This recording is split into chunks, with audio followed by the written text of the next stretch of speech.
It is. It is. Hey everyone, Henriello here. Welcome back. Right now we are going to watch The 7-Year Itch directed by Billy Wilder.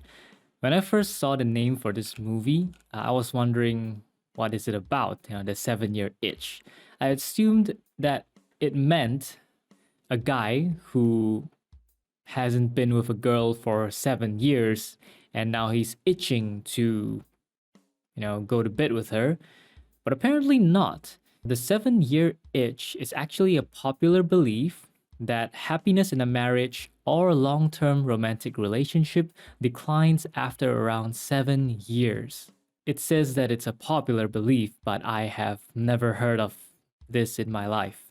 I don't fully agree with this theory though, because I think if you're unhappy in a relationship, it wouldn't take as long as 7 years for a breakup or divorce to happen.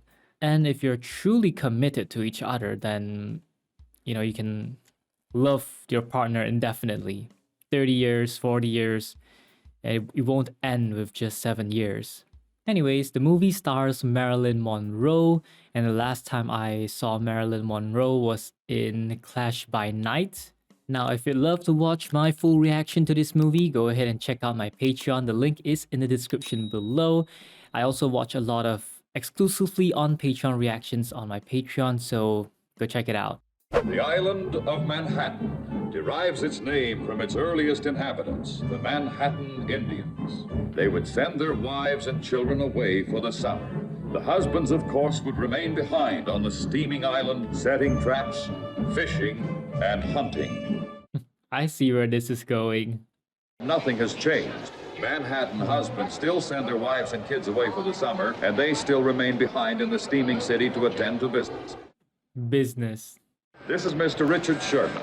This is his wife, Helen, and his son, Ricky. Why can't Daddy come up with us? Oh, poor Daddy has to stay in the hot city and make money. You promise to eat properly and not smoke. And you promise not to drink. I know. And don't worry, I'll call you tonight at 10 to make sure you're all right. Goodbye, Helen. Bye, darling. There you go, with the Indian feather too. Oh, no. Not me. Not me. And I'm not going to smoke either. Some husbands think that because their wives are away for the summer, they can just run wild. Do any terrible thing they want.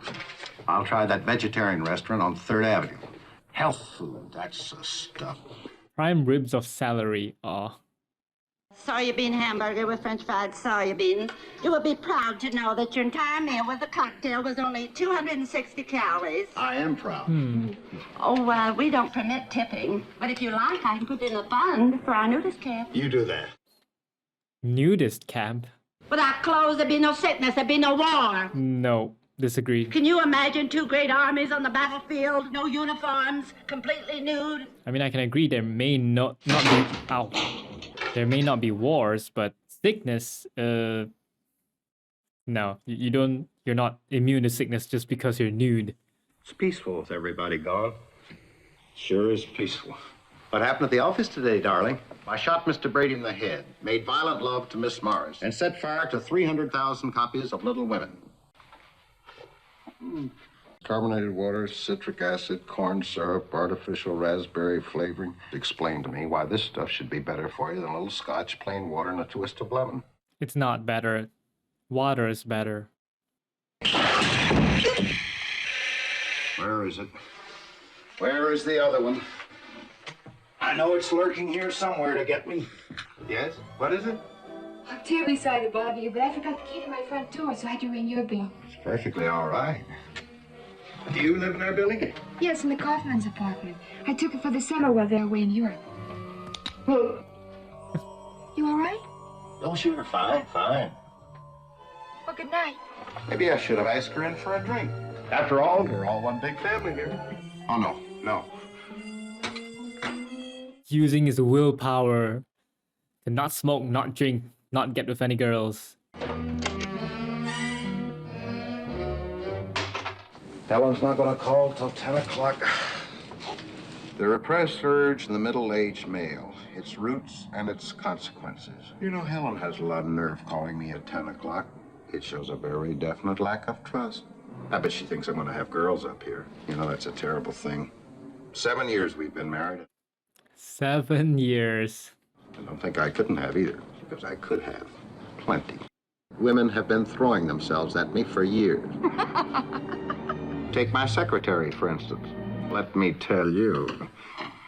The transition's pretty nice. Come now, Miss Morris. What is the matter with you? I'm in love with you. That's what's the matter with me. Deeply, madly, desperately, all-consumingly. Wow, what an imagination. I need you. I want you. I want you. I want you. That will be all, Miss Morris. That'll be all. Oh, ouch. Yeah, I bet that never Remember happened. that torn shirt, don't you, Helen? It got torn at the Chinese laundry. That's how it happened. I arouse something in them. I bother them. It's a kind of animal thing I've got. Last winter, when I had my appendix out, do you happen to remember the nurse? She fought it as long as she could. But then one night... Richard. Not again tonight. Please, Miss Finch. There is such a thing as ethics. Once I had ethics. Once I was young. And then you happened. Miss Finch. I can't understand it. There's a kind of animal thing about you. Oh, damn. This guy's flattering himself. You're rotten to the core. Oh. Beat me. Hit me. You're forcing me to take measures to protect you from yourself. Huh. And he has an alarm for that.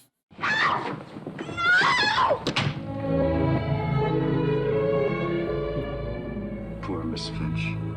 Poor Miss Finch. Now you take Elaine, your best friend, your bridesmaid. What is this strange animal thing you have? It bothers me. The ocean should just take them. Float into the ocean. This can never be.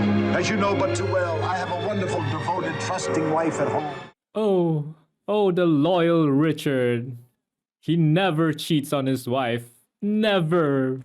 He'd rather go into the ocean first. What a man. Although I have tremendous personal magnetism, I also have tremendous strength of character. Back to work. That's how we all procrastinate. Start imagining things and then not getting anything done. She probably figures she isn't as young as she used to be. One of these days, she's going to wake up and find her looks are gone. Then where will she be? Well, no wonder she's worried. Yeah, I probably won't look any different when I'm 60. Huh. I have that kind of a face. Everybody will think she's my mother. Oh, come on. Hello, Mother. Oh, Helen. Who did you meet on the train going up? Tom McKenzie. I don't care if he did help you with Ricky's kayak. I don't want him carrying Ricky's kayak. Oh, it's steaming here. Like an oven. Good night, darling. Chapter 3. The repressed urge in the middle-aged male. You've read that 3 times already. Maybe a twist of lemon would help this, or a shot of Worcestershire. Whoa, man, he nearly died. Bro, that thing went right through the chair. What's the matter? This great cast-iron chamber pot of yours practically killed me. That's what's the... Oh, it's you. I'm terribly sorry. Oh, don't worry. It's nothing. Nothing. Look at that poor chair. If there's anything at all I could do. How would you like to come down here and have a drink with me? Why, thanks. I'd love it. Don't worry, Dr. Murphy. Just one, that's all. It never stops with one. All those lovely, injurious tars and resins. Now, look, Dr. Summers, let's be reasonable. Can't fly on one wing, you know. Now he's got it all. Cigarette, drink, a girl. Atmosphere. Need a little atmosphere. Music. Oh, this is absolutely ridiculous. The first night Helen leaves and I'm bringing dames into the apartment. Now, take it easy. There's absolutely nothing wrong with asking a neighbor down for a drink. Nothing. One drink and out, that's all. I'm a happily married man, for Pete's sake. Maybe we'll have a little soft music. Good old Rachmaninoff. The second piano concerto. Never misses. Wow, all dressed up. You came. I'm so glad. I'm so glad. Every time I hear it, I go to pieces. Oh, Yes, it next to you. If you wish. please do. It shakes me. It quakes me. It makes me feel goose pimply all over. I don't know where I am or who I am. Now I'm going to take you in my arms and kiss you very quickly and very hard. Oh, wow. Oh, he actually does have a piano there. You came. Yeah, I came for the rugs. Look, Mr. Krahulik, put a sum on account of the moths. Forget the rugs, Mr. Krahulik. Forget them. Your wife is going to come home from the country and find the rugs full of holes. Why don't you pick them up tomorrow morning while I'm at the office? I'm going to the barber in the afternoon. Going to take a shave, a haircut, manicure, the whole works. I couldn't care less, Mr. Krahulik. Come tomorrow evening. He's in Stalag 17. He was in Stalag 17, was he not? Coming! Oh, where did that come from? That skate was out to get him. Honestly, I feel sick about it. I don't know how it happened. I was up there watering the plants. You could have been killed. It was probably criminal negligence or manslaughter or something. You could have sued somebody. Well, not you, because you'd have been dead. But your lawyers could. Yeah. Oh, I feel just terrible. Look, case dismissed. You live here alone? Yes, I live here alone. All alone. You do drink, don't you? Oh, sure. I drink like a fish. I think I'll have a glass of that. A big, tall one. Big, tall martini. He should just get her some water. Hey, you've got air conditioning. It's just terrible up there. That's why I bought the electric fan. I tried to sleep in the bathtub. Just lying there up to my neck in cold water. He might drown. I pushed my big toe up the faucet. My toe got stuck and I couldn't get it back out again. I was able to call the plumber. Even though it was Sunday, I explained the situation to him and he rushed right over. You got a cigarette around? Cigarette? Oh, sure. With cigarettes, you know, the theory is that if you don't see them, you don't think about them. And if you don't think about them, you don't want them. Just don't have any in the house. I posed for this picture, and when it was published in U.S. Camera, they got all upset. It was one of these artistic pictures. It was called Textures because you could see 3 different kinds of texture. The driftwood, the sand, and me. Now I'm on this television program every other week, the Dazzle Dent Toothpaste Hour. They put a little gray makeup on my teeth to show what happens when you use ordinary toothpaste. Then they wipe it off again to show what happens when you use Dazzle Dent. I stay kissing sweet, the new Dazzle Dent way. That's how advertisements work. You do that beautifully. Thank you. I was 22 day before yesterday. I bought myself a bottle of champagne, but I couldn't get the bottle open. You couldn't? There's nothing to it. It's just a trick.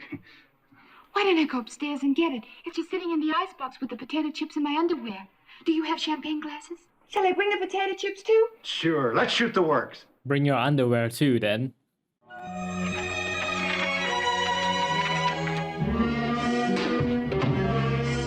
When the music changed, I know what he saw. Who is it? Oh, Helen. Well, Helen, this is a surprise. Did I know that Ricky forgot his paddle?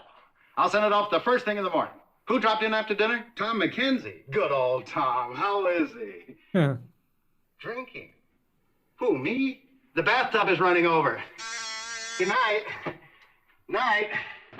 Sorry, I was on the phone. Long distance. She changed her dress. Say.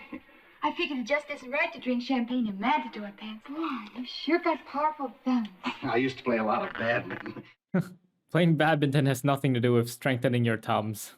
Seems to be stuck. Oh no. That's silly. Just give it a good yank. I'll try to twist it. Ouch. You're married. I am? Yes, I am. Actually, my wife and I are separated. Why are you lying? She went away for the summer. Okay. Grab a hold of the piano. Careful, I had my appendix out last year. What? That doesn't have anything to do with anything. I think it's wonderful that you're married. I wouldn't be lying on the floor in the middle of the night in some man's apartment drinking champagne if he wasn't married. That's a very interesting line of reasoning. You may not believe this, but people keep falling desperately in love with me. Oh, I believe it. Really? They start asking me to marry them all the time. I don't know why they do it. I think maybe it's a kind of nervousness. One of the deepest mysteries of Earth. That's the wonderful part about being with a married man. He can't possibly ask you to marry him because he's married already. Right? Right. How about some music? Fine. This is what they call classical music, isn't it? Yes. I could tell because there's no vocal. Relax. Go limp. Like this? Yes. You know, I got the biggest thing for Eddie Fisher. You people go all to pieces listening to this. Yes. It quakes them. It shakes them. Hey, did you ever try dunking a potato chip in champagne? It's No. real crazy. Here. Hey! Look, you've got U.S. camera. How about that? I've got U.S. camera. You've got US camera. That's me. Right there on the beach. My hair was a little longer then. Did you notice? No, actually, I didn't. Did you play the piano? Well, not really. Play something. Well, all right. Twinkle, twinkle, little star. Chopsticks. I can play that too. Shove over.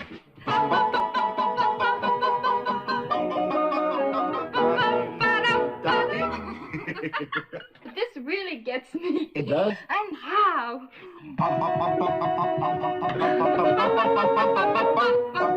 I can feel the goose pimples. Goose pimple? Why do you stop? You know why. Why? Because... Hey, wait a minute. Oh. What happened? I kind of lost track. I don't know. Nothing like this ever happened to me before in all my life. Happens to me all the time. Take your potato chips and go. All right. You really want me to? Helen's gone for one day and you're running amok. Smoking, drinking, picking up girls, playing chopsticks. Look at that face. Ravaged, dissipated, evil. The portrait of Dorian Gray. Wait, I know Dorian Gray, don't I? Wait, Dorian Gray. Damn, that sounds so familiar. Mr. Brady. Oh, Sherman, come in. I want 2 weeks off. My wife and young son are in the country, and I want to join them. This is our busy season. I'm very tense, Mr. Brady, and upset. If I could just get back with my wife. Wait till you've been married as long as I have, and you'll be delighted to get rid of them for the summer. Drank bourbon, smoked cigars, played poker with the boys till 9:15 this morning. I mean, I'd go to bed at all till the family gets back in September.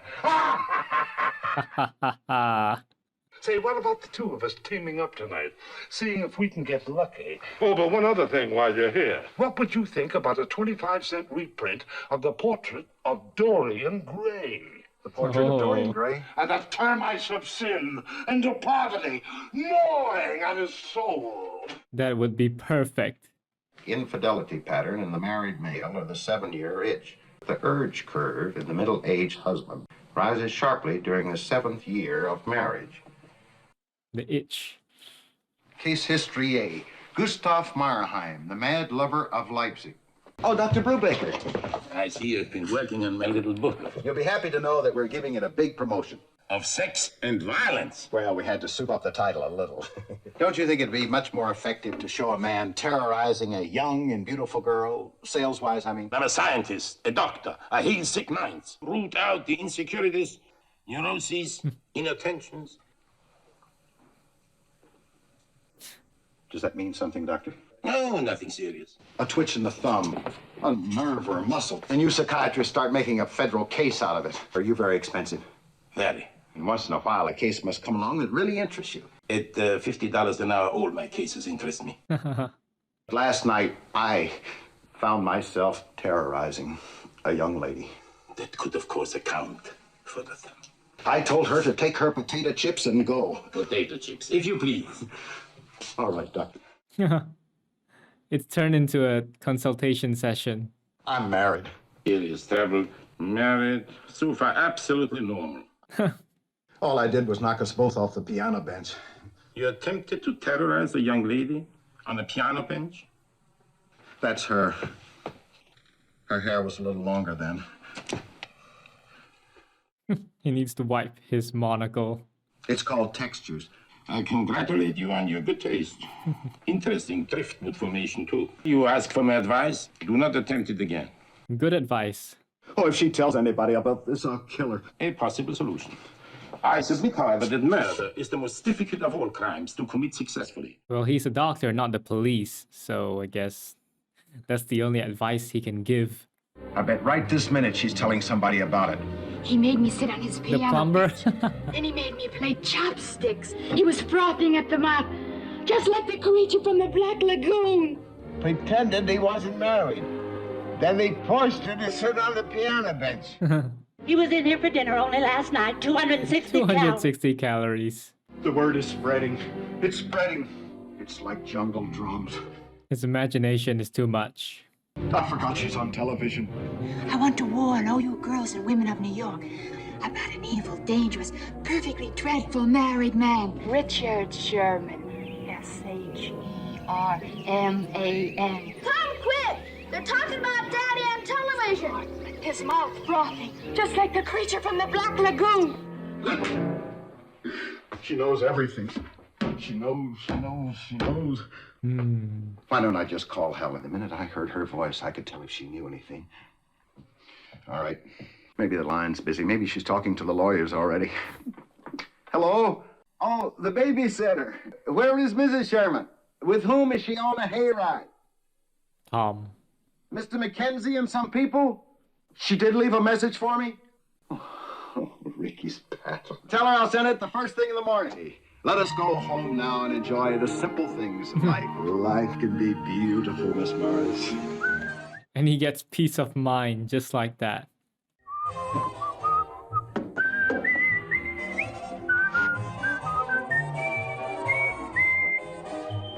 Oh, Helen, what a wife. How lucky can you get? One thing I can't figure out, though. What is she doing on her hayride with Tom Mackenzie?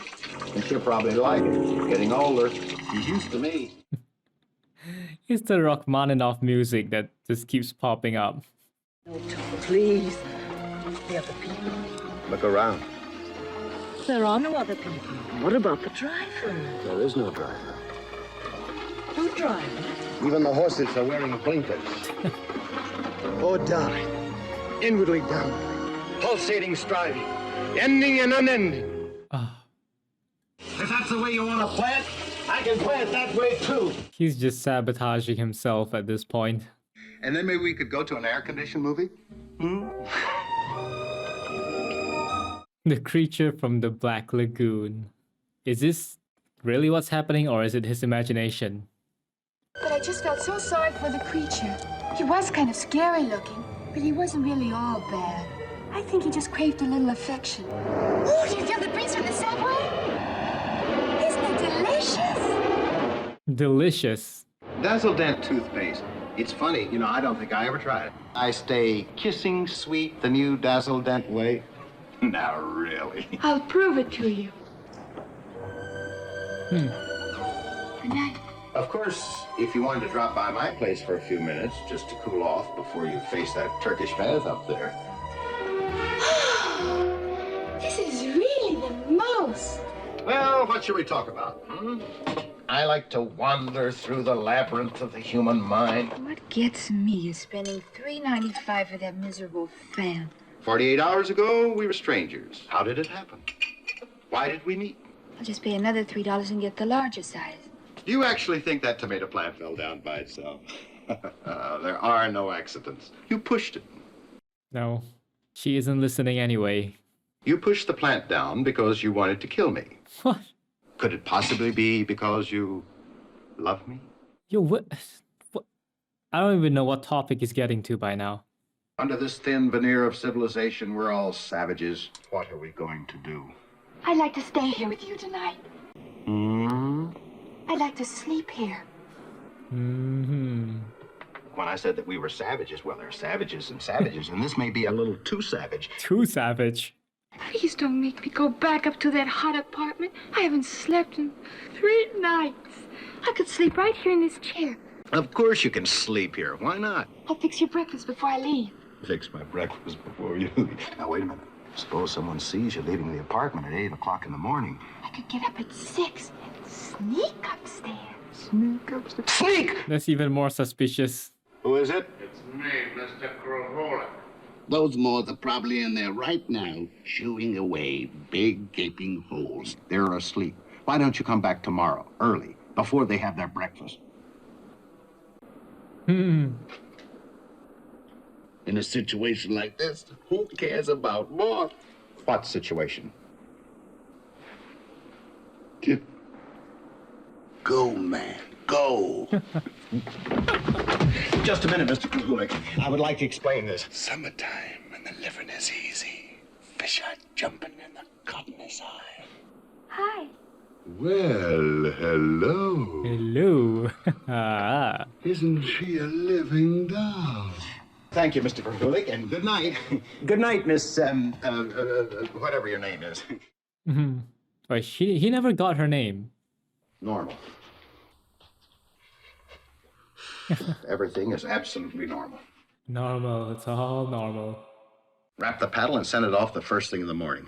How do you wrap a paddle anyway? Where can I get a piece of paper the shape of a paddle? Can't you send the paddle as it is? You don't have to wrap it up. All right, nothing. Seriously? It was so easy. I just pulled out the nails. We can do this all summer. Oh, that's bad. Bad, bad, bad.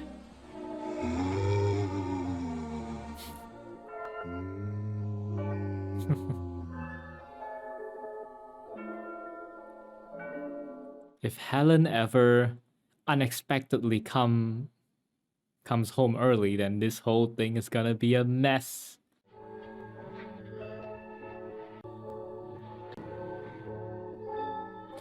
Why do you have to do that? Just open the door normally and get the milk. Plenty of ways a pretty girl could get her hands on money if she's unscrupulous enough. Get hold of some foolish, well-to-do married man. You mean like you? Squeeze him till he's dry. Blackmail. Yeah, but she's not the type to do that. Where is she? She's with Krahulik. They're down at the bank, going through my safe deposit box. Oh, come on. Just taking a shower. Be out in a minute. Maybe I should get one of those big new towels and take it into her. That would very definitely be another boo. If anybody were to walk in here right now, would they ever get the wrong idea? Yep. Oh, that's burnt. Walk in here. Who's gonna walk in here? Helen, maybe? Don't jinx it. Why would she be coming to New York? Why? Because she knows something. That bread is burnt. Now, who could have tipped her? Krahulik. That's who. He saw the girl here last night. She'll be here any second. Yo, what the? Yo, Helen got no chill. Was it Krahulik? That's right. I've had him watching you for months. For months. Krahulik. I let her sleep in our bed because it's too hot up there. Honest, Helen, I was just wrapping the paddle. Helen, you're mad. You'll never get away with this. Oh, yes, I will. The wives of America will give me a medal. Oh, man. Oh. I'm going fast. Give me a cigarette. You know what Dr. Murphy told you about smoking. What's the matter with you? Shot. I'm all shot. It's my wife. She found out about us and she shot me. 5 times in the back and twice in the belly. You're just having a bad dream. A bad imagination. If my wife came walking in, she'd probably shoot me. Of course she would. I'd shoot him. You would? Bang, bang, bang. Right in the head. Come on now. You're just making this all up. Until it really happens. If Helen came in here and found you in the shower, she'd probably think you were the plumber. She trusts me implicitly. Last Christmas, I came home from the office party. I had lipstick on my collar. She said, "Darling, what's that on your collar? Cranberry sauce?" Yeah, I mean, your wife trusts you. That's great. How do you know what a pretty girl wants? Well, I don't really know. You think a girl goes to a party and there's some guy, great big lunk in a fancy striped vest? I'm so handsome you can't resist me, look. And from this, she's supposed to fall flat on her face. But there's another guy in the room. He's kind of nervous and shy and perspiring a little. But then you sort of sense that he's gentle and kind and worried, nice and sweet. That's what's really exciting. If I were your wife, I'd be very jealous of you. Well, that's kind of sweet. Tom Mackenzie. I was driving down, so Ellen asked me to stop by and ask you. Oh, Helen. Oh, she did, huh? You think you're pretty fancy with the blinkers on the horses. What are you talking about? You are drunk. You get out of here. If she sent you to get a divorce... A divorce? I absolutely refuse. I can explain everything. The stairs, the cinnamon toast, the blonde in the kitchen. What blonde in the kitchen? Wouldn't you like to know? Maybe it's Marilyn Monroe. It is. It is. Helen does not want a divorce. All she wants is Ricky's pedal. I've got a good mind to punch you right in the nose. Why? Because you're a big lump strutting around in your fancy vest with that I'm so handsome you can't resist me look. Oh, come on. Tom did not deserve that. Anybody you know? Oh, meet Tom McKenzie, a very good friend of mine. How do you do, Tom McKenzie? He came for Ricky's paddle. I'll always be glad when everybody's wife gets home and things settle down. Poor Tom. Call Brady and Company. It's in the book. And tell Mr. Brady I'm taking 2 weeks off whether he likes it or not. I have a message for your wife. You're a lucky girl. Don't wipe it off. If she thinks it's cranberry sauce, tell her she's got cherry pits in her head.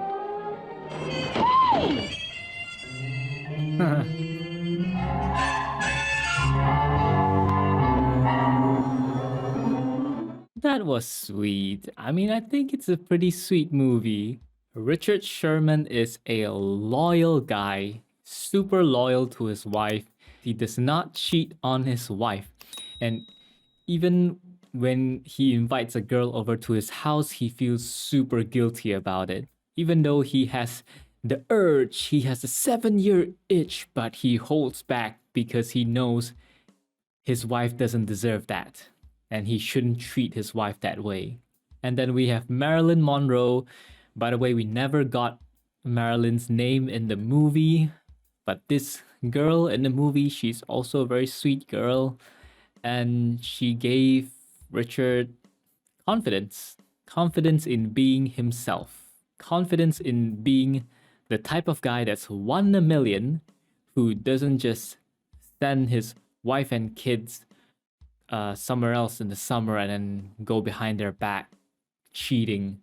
I feel like a majority of the movie happens in Richard's imagination. He has a wild and very strong imagination. And I especially enjoyed the scenes where he was rejecting all the girls because all the girls are just falling head over heels for him.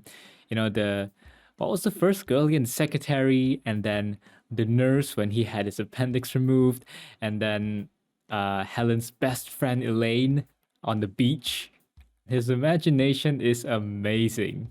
Oh, and let's not forget when he imagined Marilyn Monroe wearing an elegant evening gown and coming down to see him playing Rachmaninoff's Piano Second Concerto with his red velvet, I don't know what that was, red velvet bathrobe or something, and making her feel all quaky and shaky and goose pimply. I mean, that was just funny. I've read somewhere that our brain, or should I say our subconscious mind, is unable to distinguish imagination and reality. So if we imagine something like a lot of the time, our subconscious mind might confuse it as reality.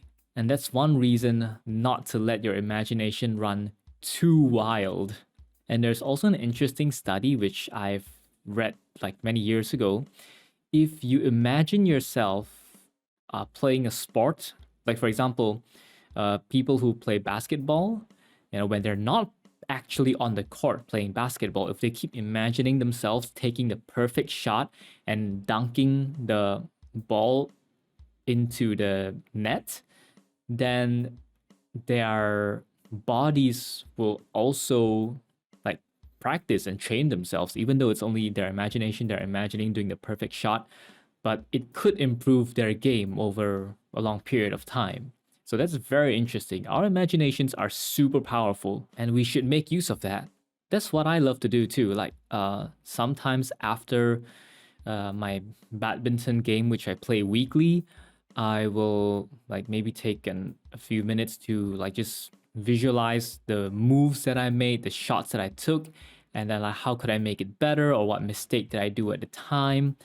And it has helped because then I imagine if I had done a different move, this would have happened, or how I could have avoided this mistake by doing this other shot instead. Our imagination is one of the most powerful things that we have, one of the most powerful abilities of humans. I know I've gone off topic, but it's just something I wanted to share with you guys. I don't think there's much else to say about the movie. We have a lucky wife and a lucky husband, and a great girl who helps the husband to enforce his self-confidence and his loyalty towards his wife.